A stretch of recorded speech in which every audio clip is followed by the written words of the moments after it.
Selamat malam, pendengar setia. Saya akan membawa Anda ke sebuah kisah mistis yang membuat siapa saja merinding mendengarnya. Tahun 2016, di sebuah kota kecil di Sumatera Selatan, terdapat sebuah pabrik tekstil yang sudah lama tidak beroperasi. Pabrik itu berdiri di tengah area perkebunan sawit, terpencil dari keramaian. Sejak ditutup pada tahun 2004, tempat itu terkenal sebagai lokasi yang angker. Namun, bagi sebagian orang, cerita seram hanyalah mitos belaka, termasuk bagi sekelompok remaja yang memutuskan untuk menguji nyali di sana. Malam itu, 4 orang sahabat, Raka, Dian, Sandi, dan Lisa, memutuskan untuk mendatangi pabrik tersebut. Dengan bermodal senter dan kamera ponsel, mereka berangkat sekitar pukul 11 malam. Perjalanan menuju pabrik terasa mencekam. Jalan setapak yang mereka lalui penuh dengan semak belukar, dan suasana hutan di sekitarnya begitu sunyi. Ketika mereka tiba, bangunan pabrik terlihat seperti raksasa gelap yang berdiri bisu di tengah kegelapan malam. Dinding-dindingnya retak, ditumbuhi lumut, dan jendela-jendela kaca pecah seperti mata yang kosong. Aroma lembab dan debu menyelimuti udara, menambah kesan suram. "Ayo masuk. Kita lihat ada apa di dalam," ujar Raka dengan nada penuh semangat, meskipun wajahnya terlihat sedikit gugup. Mereka mulai melangkah masuk ke dalam pabrik. Di dalamnya, mesin-mesin tua berbaris seperti kerangka raksasa, membisu dalam kegelapan. Lantainya penuh dengan pecahan kaca dan serpihan kayu. Lampu senter mereka menjadi satu-satunya sumber cahaya yang menerangi lorong panjang yang seolah tak berujung. "Dengar, dengar," bisik Lisa tiba-tiba. Semua berhenti dan mencoba mendengarkan. Suara seperti langkah kaki pelan terdengar dari arah dalam, meskipun tidak ada orang lain di sana. "Paling tikus," jawab Sandi dengan santai, mencoba menghilangkan ketegangan. Namun, ekspresi wajahnya menunjukkan bahwa ia tidak yakin dengan apa yang baru saja ia katakan. Mereka melanjutkan perjalanan ke sebuah ruangan besar yang dulunya digunakan untuk penyimpanan kain. Di dalamnya, mereka menemukan tumpukan karung tua yang sebagian besar sudah robek, memperlihatkan isi berupa benang-benang kusut. Udara di ruangan itu terasa jauh lebih dingin daripada di luar, meskipun tidak ada angin yang berhembus. Dian mengarahkan senternya ke dinding dan menemukan coretan tangan berwarna merah kecoklatan. Coretan itu membentuk pola aneh, seperti simbol-simbol yang sulit dimengerti. "Apa ini?" tanyanya dengan suara bergetar. Sebelum ada yang sempat menjawab, terdengar suara tawa kecil, melengking, dan menggema di seluruh ruangan. Tawa itu terdengar seperti suara seorang wanita, tetapi ada sesuatu yang tidak wajar, sesuatu yang membuat bulu kuduk mereka berdiri.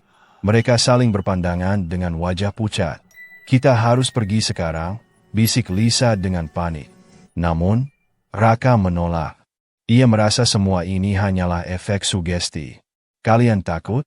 Kita belum melihat apa-apa," ujarnya dengan nada keras kepala. Tiba-tiba, lampu senter Lisa padam. Ia berteriak panik, dan yang lain segera mengarahkan cahaya ke arahnya. Namun, apa yang mereka lihat membuat darah mereka membeku. Di belakang Lisa, berdiri seorang wanita. Rambutnya panjang menjuntai, menutupi wajahnya, dan tubuhnya hanya berupa bayangan kabur yang terlihat tembus pandang. Sosok itu berdiri diam, tetapi aura dinginnya terasa jelas. "Lisa, jangan bergerak," bisik Dian. Namun, sebelum Lisa sempat bereaksi, sosok itu mendekat dengan gerakan cepat, dan lampu senter mereka semua padam bersamaan. Dalam kegelapan total, mereka mendengar suara langkah kaki berlari dan pintu-pintu yang bergemuruh, seolah-olah seluruh pabrik hidup kembali. Ketika lampu senter kembali menyala, mereka menyadari bahwa Lisa tidak lagi bersama mereka. Hanya ada 3 orang di ruangan itu. Mereka berteriak memanggil nama Lisa, tetapi tidak ada jawaban. Raka memutuskan untuk mencari Lisa, meskipun Sandi dan Dian ingin segera keluar. "Dia teman kita. Kita nggak bisa ninggalin dia di sini," teriak Raka dengan marah. Dengan berat hati, mereka mengikuti Raka menyusuri lorong-lorong pabrik yang gelap. Setiap langkah terasa seperti berjalan menuju perangkap. Di salah satu lorong, mereka menemukan sepatu Lisa. Sepatu itu diletakkan rapi di tengah lantai, tetapi tidak ada jejak apapun di sekitarnya. Kemudian, suara langkah kaki terdengar lagi, kali ini lebih berat dan lebih dekat. Mereka berbalik, dan di ujung lorong, mereka melihat sosok lain. Kali ini, sosok itu lebih jelas. Seorang pria, mengenakan seragam buruh pabrik yang compang-camping. Wajahnya penuh luka, dan matanya hitam sepenuhnya. Sosok itu mulai berjalan ke arah mereka. Langkahnya perlahan tetapi pasti, dan setiap langkahnya menimbulkan suara gemuruh yang menggema. Ketakutan yang luar biasa membuat mereka berlari tanpa arah. Mereka berlari melewati mesin-mesin tua, lorong-lorong gelap, dan tangga yang curam. Saat mereka tiba di sebuah ruangan kecil, mereka mengunci pintu dan mencoba menenangkan diri. Namun, ruangan itu terasa semakin dingin, dan suara napas berat terdengar dari sudut gelap. Ketika mereka mengarahkan senter ke arah suara itu, mereka menemukan Lisa. Namun, Lisa terlihat aneh. Matanya kosong, dan bibirnya menyunggingkan senyum yang tidak wajar. Ia berdiri diam, menatap mereka dengan tatapan yang membuat mereka merasa tidak nyaman. "Lisa, kamu gak apa-apa?" tanya Dian dengan suara gemetar. Lisa tidak menjawab. Sebaliknya, ia mengangkat tangannya, menunjuk ke arah pintu di belakang mereka. Pintu itu perlahan terbuka dengan sendirinya, dan di baliknya, mereka melihat kegelapan yang pekat, seolah-olah ruangan itu tidak memiliki ujung. Satu persatu, sosok-sosok mulai bermunculan dari kegelapan.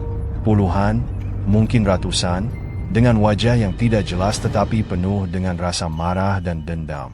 Mereka semua bergerak mendekat, mengelilingi Raka, Dian, dan Sandi. Malam itu, hanya satu orang yang berhasil keluar dari pabrik. Dian ditemukan oleh warga sekitar keesokan paginya, berjalan tanpa arah dengan tatapan kosong. Ia tidak pernah berbicara tentang apa yang terjadi, tetapi ia terus menggumamkan satu kalimat berulang kali. "Jangan pernah kembali ke sana, mereka semua masih ada di sana." Sejak kejadian itu, pabrik tua itu benar-benar ditinggalkan. Tidak ada yang berani mendekatinya lagi.